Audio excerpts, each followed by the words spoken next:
Logotherapy, जीवन के अर्थ की तलाश में। लोगोथेरेपी न्यूरोलॉजिस्ट और मनोचिकित्सक विक्टर फ्रैंकल के द्वारा विकसित की गई थी। इसके अनुसार अपने जीवन का अर्थ ढूंढने का प्रयास ही मनुष्य की मूल प्रेरणा है।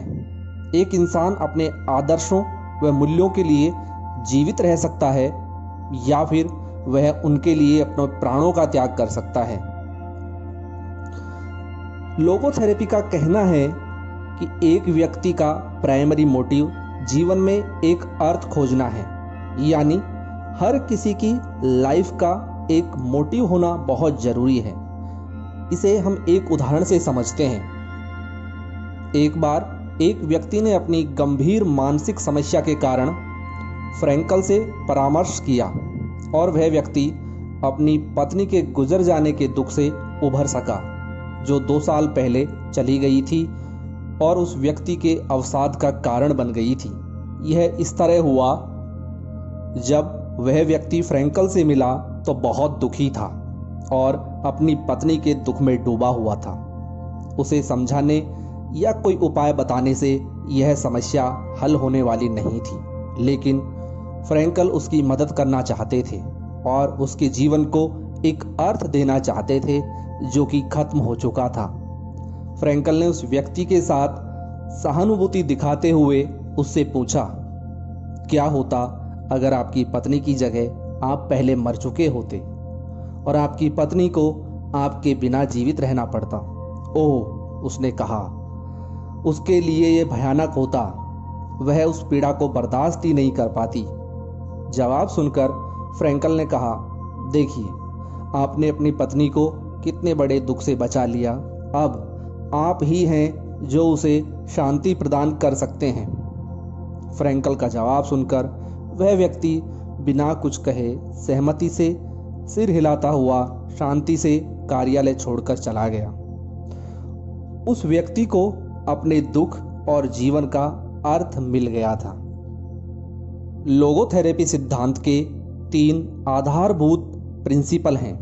पहला, जीवन सभी परिस्थितियों में अपना अर्थ रखता है, यहाँ तक कि सबसे बुरे और दुखी दौर में भी। दूसरा, जीवन जीने के लिए हमारा मेन मोटिव लाइफ में अर्थ खोजने की इच्छा है। तीसरा, हम क्या करते हैं और हम क्या अनुभव करते हैं, या ऐसे समय में जब हम दुख के कारण को बदल नहीं सकते तो हम क्या अनुभव करते हैं। ये 3 मेन प्रिंसिपल्स के इर्द गिर्द हमारी पूरी लाइफ घूमती है। एक बात जो हम सब पर बराबर लागू होती है वह यह है कि जो बल आपके कंट्रोल से बाहर है वह आपकी एक चीज को छोड़कर आपसे बाकी सब कुछ छीन सकता है, लेकिन आपसे आपकी यह आज़ादी नहीं छीनी जा सकती कि आप उस नकारात्मक विपरीत हालात के साथ किस तरह पेश आएंगे, अपने लिए कौन सा मार्ग चुनेंगे। लाइफ में आपके साथ जो हुआ उस पर आपका वश नहीं है, लेकिन आपने उस घटना के प्रति क्या अनुभव किया और उसके साथ कैसे पेश आए, यह तो हमेशा से ही आपके कंट्रोल में रहा है। यही कारण है कि कुछ लोग अनुकूल परिस्थितियों में भी अच्छा नहीं कर पाते और विफल हो जाते हैं, वहीं कुछ लोग लाख मुश्किलों के बावजूद कमाल कर जाते हैं। मनुष्य का आंतरिक बल उसे उसकी नियति से भी परे ले जा सकता है। एक सक्रिय जीवन मनुष्य को यह अवसर देता है कि वह रचनात्मक कार्यों में मूल्यों को पहचाने। जीवन का असली अर्थ यही है कि हम इसकी समस्याओं का उचित हल ढूंढने का दायित्व उठाएं और उन सभी कामों को पूरा करें जो जीवन ने प्रत्येक व्यक्ति के लिए तय कर रखे हैं। जीवन का असली अर्थ छुपा हुआ या संदिग्ध नहीं हो सकता। इसे बहुत ही वास्तविक व ठोस होना चाहिए। जैसे ही जीवन जीने के सभी कार्य वास्तविक व ठोस होंगे, हमें जीने की प्रेरणा मिलती रहेगी। हर परिस्थिति अपने अनूठेपन के कारण ही सबसे अलग होती है और उस परिस्थिति द्वारा सामने रखी गई समस्या का कोई एक उचित हल होता है। उसे तलाशना ही जीवन का अर्थ है। जीवन का अर्थ है कि आप किसी सार्थक गतिविधि के माध्यम से सक्रिय सृजन करते हुए कुछ हासिल करें, वे एक उद्देश्य के साथ आगे बढ़ें। जब किसी मनुष्य को एहसास होता है कि उसका स्थान कोई दूसरा नहीं ले सकता, तो इस तरह वह अपने अस्तित्व के लिए एक जिम्मेदारी का अनुभव करता है। ऐसी जिम्मेदारी जो अपनी पूरी भव्यता के साथ निरंतर बनी रहती है। आपने जो भी अनुभव आज तक प्राप्त किया है, दुनिया की कोई भी ताकत उसे आपसे छीन नहीं सकती। जीवन में कोई दुख होने का अर्थ हमेशा यह नहीं होता कि जीवन बुरे दौर से गुजर रहा है। अगर वह दुख खास तौर पर अस्तित्व संबंधी निराशा से जन्मा हो, तो यह न्यूरोसिस का लक्षण होने के बजाय किसी मनुष्य के लिए एक उपलब्धि भी हो सकता है। जिस तरह एक व्यक्ति ट्रेनिंग करते हुए अदम्य साहस का परिचय देता है और हर दुख सहन कर जाता है, क्योंकि उसे पता है यह दुख आगे चलकर उसकी सहायता करेगा। लोगोथेरेपी को बाकी मनोविश्लेषण सिद्धांतों से अलग माना जा सकता है, क्योंकि यह मनुष्य को एक ऐसे जीव के रूप में देखती है जो इस संसार में अपनी कामनाओं या वासनाओं की पूर्ति से संतुष्ट होने के लिए नहीं आया है और न ही अपने अहम की पुष्टि करने या समाज व पर्यावरण के अनुकूलन करने आया है, बल्कि किसी अर्थ को पूरा करने के लिए संसार में आया है। यही फर्क है पशु और इंसान में। ऐसा माना जाता है कि जो चीज़ बद से बदतर हालात में भी इंसान को जीवन का अर्थ जानने में मदद करती है, वह उसके लिए संसार की सबसे महत्वपूर्ण चीज़ है। हमें किसी भी आदमी को उसके जीवन के संभावित अर्थ की तलाश करने की चुनौती देने में संकोच नहीं करना चाहिए। केवल ऐसा करके ही हम उसे उसके आलस से बाहर निकालकर जीवन के अर्थ की ओर भेज सकते हैं। अगर एक मकान बनाने वाला शिल्पी किसी पुरानी नींव के पत्थर को मजबूती देना चाहता है, तो वह उस पर वजन बढ़ा देता है ताकि जो हिस्से जोड़े गए हैं वे और भी पास आ जाएं।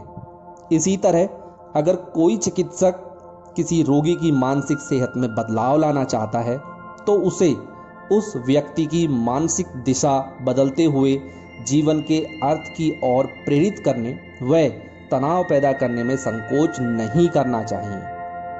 हर मनुष्य के लिए उसके जीवन का अर्थ अलग अलग होता है, जो हर दिन या घंटे के हिसाब से भी अलग हो सकता है। हर व्यक्ति के पास जीवन में कोई विशेष कार्य या मिशन होता है जिसे वह पूरा करना चाहता है। उसे न तो बदला जा सकता है और न ही कोई दूसरा कार्य उसकी जगह ले सकता है। जिंदगी हर मनुष्य से सवाल करती है और वह जिंदगी को इस सवाल का जवाब तभी दे सकता है जब वह अपने जीवन के लिए जवाबदेह हो। एक ऐसा जीवन जिसकी वह जिम्मेदारी ले सकता है।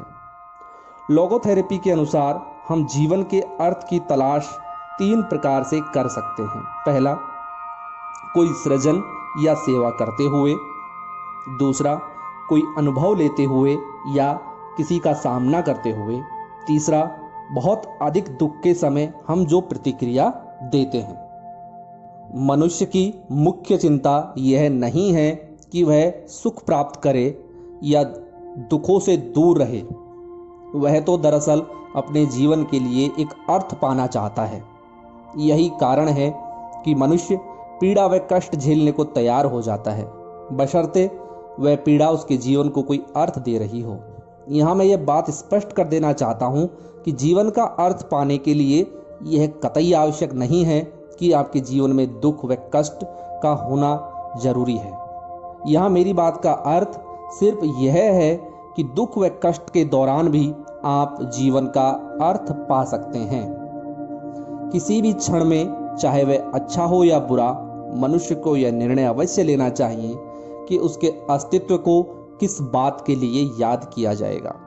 लोगोथेरेपी मनुष्य के अस्तित्व की अनिवार्य नश्वरता को ध्यान में तो रखती है, लेकिन यह निराशावादी नहीं है, बल्कि सक्रियतावादी है। इस बात को समझाने के लिए एक उदाहरण देखते हैं।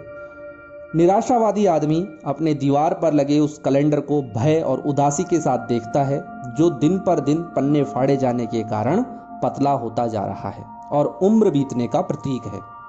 वहीं दूसरी ओर जीवन की समस्याओं पर सक्रिय रूप से धावा बोलने वाला व्यक्ति अपनी दीवार पर लगे कैलेंडर के पुराने पन्ने फाड़ता है, लेकिन वह उनके पीछे अपने अनुभव से जोड़े हुए कुछ नोट्स लिखकर उन्हें कहीं संभाल कर रख देता है। यही जीवन है। धन्यवाद।